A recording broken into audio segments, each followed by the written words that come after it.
Good morning, Your Majesty. Good morning, Mr. Gandhi. Could you please explain why you asked me to come here? What is this tent for? I was told you would appreciate this as an Indian.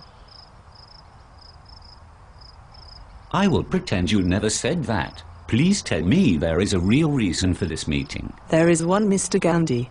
Did you hear what Jared said? Your country is about to engage in a military conflict with China. Good heavens!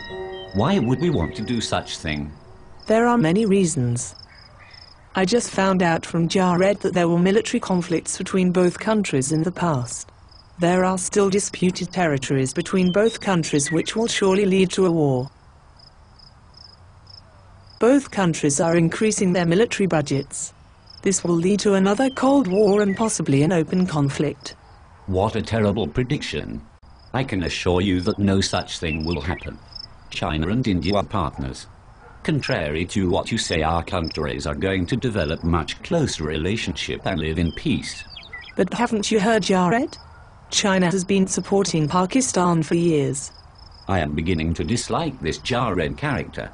Did he forget to mention that the relationship between both countries has been improving since 1992? Our countries have established trade relations and are becoming major trade partners. And how is that going to ensure peace? Indian programmers and Chinese factory workers are not going to change foreign policies. I beg to disagree on this point. Trade is one of the strongest guarantees of mutual respect. Mutual dependency makes conflicts virtually impossible. Take into account the example of European countries which used to be enemies. As the trade increased, political tension diminished.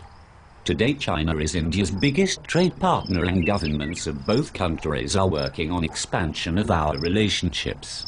That is a very good point, but don't you think that growing scarcity of resources is going to trigger fierce economic competition? It is not very likely. Increased demand for resources will drive the prices up, but competition will be between corporations rather than nations. Very well, Mr. Gandhi. You made your point that trade is going to be the stabilizing factor. However, this great economic cooperation does not translate into politics. Both societies are very different. India is a democratic state while China is ruled with an iron fist. If you follow the recent dialogue between both countries, you will realize that the difference of political systems was never an issue. We will continue focusing on our differences and eliminate them one by one. Do you remember when India recognized Tibet as a part of India? No. Well, if you paid more attention, you would know that after India made that step, China recognized some Indian territories. That was a big step. These positive changes are going to continue. Mr. Gandhi, you brought up some good arguments, but I am still not completely sure about the outcome of this situation. Perhaps we could ask our advisors from the global context of management class. Great idea. What do you think, class? Are India and China going to become partners or rivals? What's your opinion, Ollie?